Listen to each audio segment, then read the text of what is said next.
안녕하세요. 반갑습니다. 저는 에콰도르와는 정반대의 지구의 반대편에서 살고 있는 대한민국이라는 나라의 화가 안창홍입니다. 이런 화면을 통해서 만난 것이 반갑고요. 특히 또 이번에 오스왈드 가야사민 미술관과 인류의 예배당에서 초대 전시를 치르게 된 것을 영광으로 생각하고 있습니다.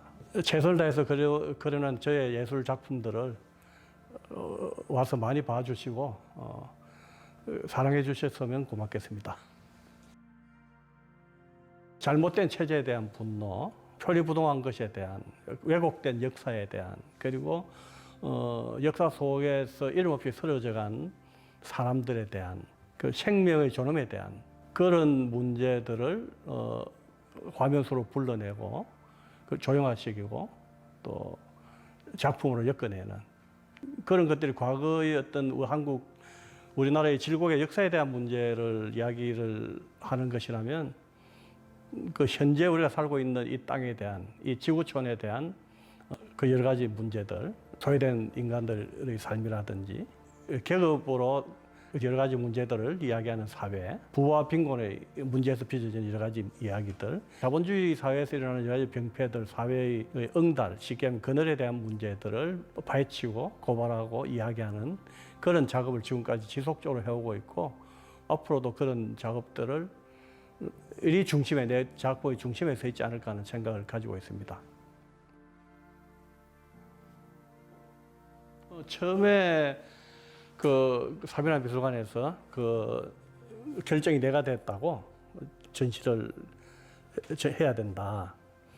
그래서 나는 처음에 쉽게 생각했어. 왜냐하면 있는 그림들 모아서 보내면 된다고 생각했지. 왜냐하면 그 전에 2년 전에 너무 큰 전시를 했었고, 쉬고 있었고, 이미 발표된 작품들이 많기 때문에 그 중에서 좀 골라서 내면 되지, 이렇게 생각했는데 점점 시간이 바뀌면서 그게 아니라는 생각. 그리고 이를테면은 에콰도르라는 곳, 그리고 또 오스왈드 가야사민이라는 그 나라에서 국민 작가의 정도로 칭송을 받고 있는 작가인 미술관, 프란시스코 고야가 전시했던 인류의 예배당, 그 두 군데만 하더라도 장소가 그쪽 나라에서 상당히 신성시되는 그런 장소인데, 최선의 예를 가지고 작품을 나도 해내야 되겠다. 그래서 이제 신작을 하기로 방향을 바꾼 거지. 그리고 난 뒤에 이제 고민이 시작되는 거야.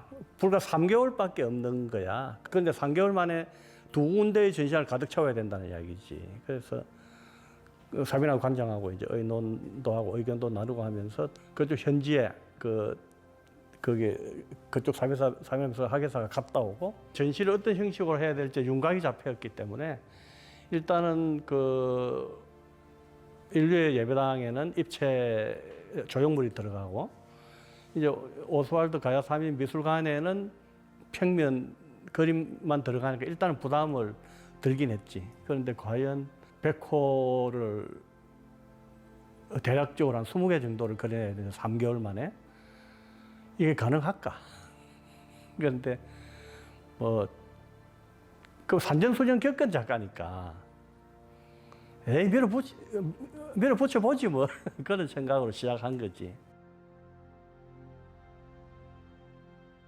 나는 일단은 한 작가가 일생을 통해서 변함없이 자기의 꿈을 실천을 초기에 잡고 있던 그런 꿈이라는 게 있을 거 아니야.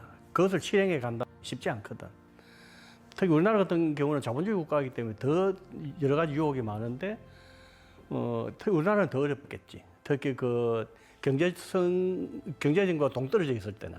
그런데 이제 그거는 좀 다른 환경이라 하더라도 그렇게 소수민족과 일단 억압받는 사람들의 편에 서서 그림으로 헌신하고, 또 실제로 보니까 체게바라하고도 친구, 그런 혁명적인 의식을 가지고 사회의 분노를 표출하고, 그렇게 하기 쉽지 않거든. 작품의 좋고 나쁨을 떠나서. 그런데도 불구하고 그렇게 혁명가로서의 활동을 하면서도 끝없이 자기의 그림을 창작력을 불태웠다는 거. 작업 양반도 엄청나더라고.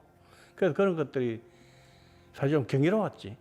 왜냐하면 우리나라 뭐 비슷한 환경 속에서 있어 왔던 그런 화가들 그림 속의 분노나 사회에 대한 어떤 일단 억압에 대한 이런 저항 같은 게 전혀 없거든, 그림 속에서.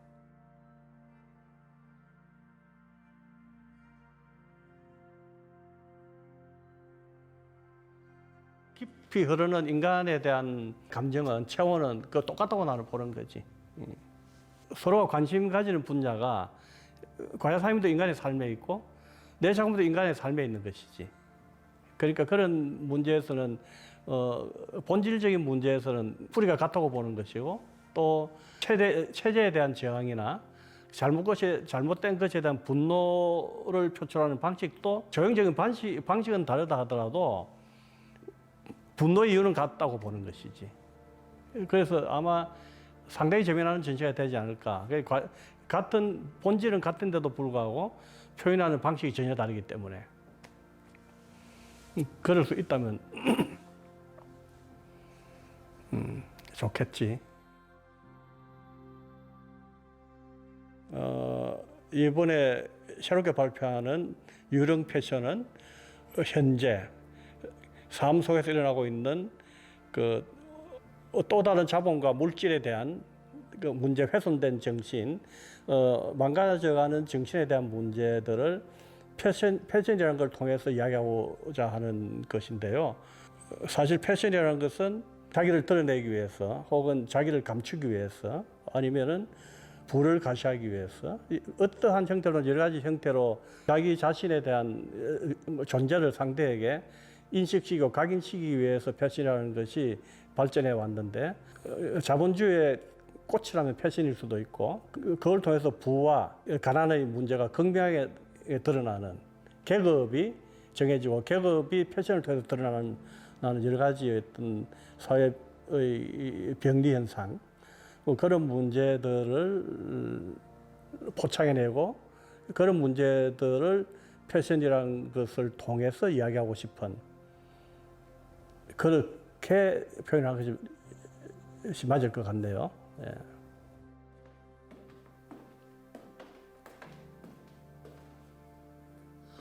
이 유령 패션이 탄생하게 된 배경은 스마트폰을 만지면서부터 시작된 것인데, 이 사실 스마트폰이라는 것이 이 속에 엄청난 세계가 들어있다는 거지.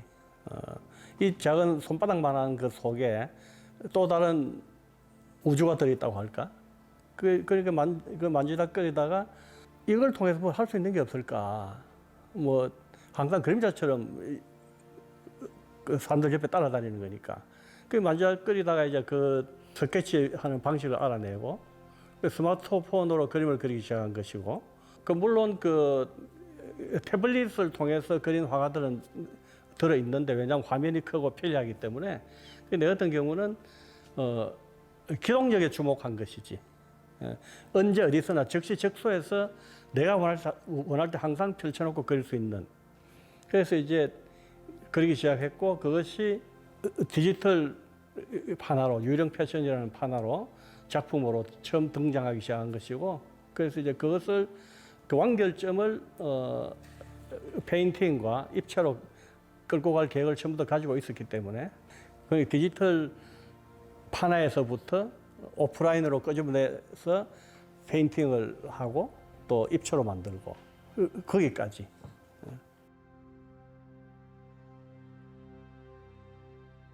처음에 디지털 판화를 할 때, 처음에 계획했던 건 판화를 하고, 내 그림들이 원래 그래 단계적으로 조금씩 전혀 다른 형식까지 끌고 가는 건데, 처음에는 디지털 판화로 만들고 그 다음에 페인팅을 한다고 생각한 거지. 페인팅으로 발표를 하고, 마지막 단계에는 페인팅과 입체가 같이 한 장소에서 발표가 될 것이다, 그런 계획을 막연하게 잡고 있었던 거고, 그리고 사실 이 전시에 대한 계획은 에콰도르의 전시하고 관계없이 진행 중에 있었거든. 그런데 진행 중에 있었는데 좀 더 느긋하게 해야 되는 건데 가속도가 붙었던 것이고, 다른 소재나 무슨 내가 하고 있는 것 중에서도 풍경 같은 그림들도 그려서 가능한데 꼭 이걸 하고 싶었던 이유가 있지. 앞으로 계속 우리 주변의 환경이라는 것이 문명이라는 것이 거의 뭐 벼랑 끝까지 치달아가고 있고 이런 것들을 좀 더 극명하게 작업을 해서 사람들에게 보다 더 적극적으로 보여줘야 될 필요가 있다. 그런 생각을 하고 작업을 느슨하게 시작했는데 그 전시가 갑자기 결정되면서 이제 속도가 붙은 거지. 현대가 사실 색채의 시대야. 색채의 시대고 또 가장 높은 쪽에 있는 것들이 문명을 과시하고 문명을 산업화시키고 또 그 문명을 통해서 자기를 드러내고 하는 게 패션들이거든. 그래서 그 패션을 통해서 우리들의 삶을 우리 현재의 위치를 좀 더 적나라하게 좀 까발려 보고 또 직시하는 껍질 속에서 나와서 내가 방금 벗어놓은 껍질을 바라볼 수 있는 그래서 우리의 앞날을 예감하고 직시할 수 있는 그런 자세가 필요하지 않겠나 그런 생각으로 시작한 거지. 예. 그러니까 이게 현대든 근대든 과거든 현재든 시간과 관계없이 어느 시대 어느 시간 속에서나 패션이라는 건 존재하고 그 패션이 가지고 있는 성격은 거의 비슷하다는 이야기지. 다만 색깔과 형태와 그 시대에 걸맞게 바뀌어갈 뿐이지 그 패션이 가지고 있는 의미는 거의 비슷하거든. 아마 그러니까 그쪽 나라의 사람들도 아마 그런 관점에서 읽어낼 거라고 나는 보는 거지.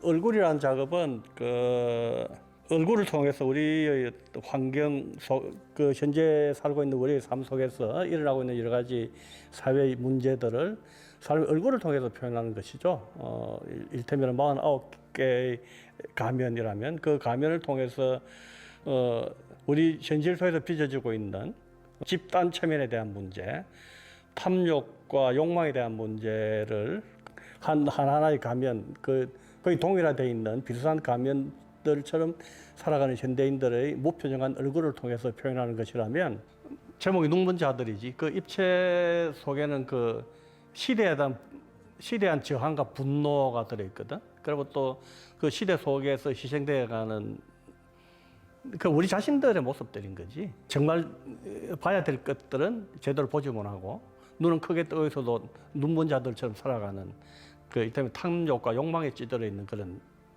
사람들의 모습인데 사람이 사는 곳에는 어디나 그런 삶의 형태가 사회라는 것이 이루어져 있는 일상은 존재하는 것이기 때문에 그런 새롭고 전혀 다른 방식의 조형물을 통해서도 동질의 어떤 그런 것들을 읽어내지 않을까 하는 그런 생각을 가지는 거지.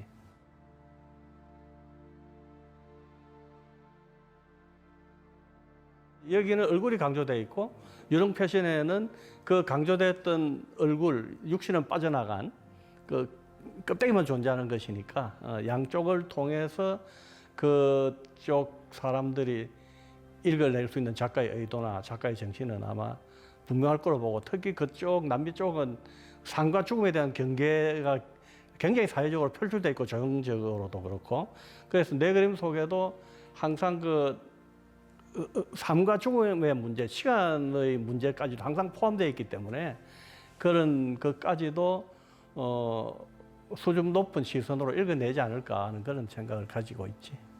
어디서 본뜻한 작품이 아니고 로컬한 대한민국 작가가 그린 대한민국의 방식으로 대한민국의 삶의 현실 속에 녹아있는 여러 가지 문제들을 조형화시킨 것들이잖아. 그러니까 이제 그쪽도 이미 미술 문화는 유럽이나 이런 서양 작품들 접하고 있을 텐데 전혀 성경하고 색다른 방식의 조형 세계를 맞닥뜨려질 거 아니야. 또 그 사람들이 내 그림을 통해서 받아들이는 신선함 같은 것도 또 있겠지. 그런 걸 기대하고 있는데 일단은 전시가 되고 어떻게 될지는 이제 지켜봐야 되겠죠. 제일 작가가 보람을 느끼고 행복해질 때는 관객들이 작가가 의도한 것들을 읽어내고 같은 동질의 마음을 가질 때 그리고 또 내 쪽 편에 서서 자금을 아껴줄 때 그런 보람을 느끼는 건데 그쪽 분들도 내가 평생을 통해서 이야기하고 싶어하는 그런 작품으로서 이야기하고 싶어하는 것들을 읽어내 준다면 그만큼 더 이상 행복한 게 없겠지. 이번에 에콰도르를 첫 방문을 하게 되는 건데 사실은 뭐 세계 아주 여러 곳들 오지를 많이 여행한 입장에서 가보고 싶은 데가 많았지. 그런데 주변국들에 대한 이번에 코로나 때문에 국가에서 국가로 다른 나라로 이동하기는 쉽지 않을 것 같아서 에콰도르 국내에서 가보고 싶은 데가 갈라파고스하고 인접해 있는 근해에 있는 섬들. 그래서 가서 좀 스케치를 많이 해와서 스케치전도 같이 할 계획을 가지고 있었지. 내년 봄에 사비나 미술관에서 귀국 보고전이 열리는데 그쪽에 한 주 코너를 갈라파고스 스케치전으로 벽면을 채울 거라고.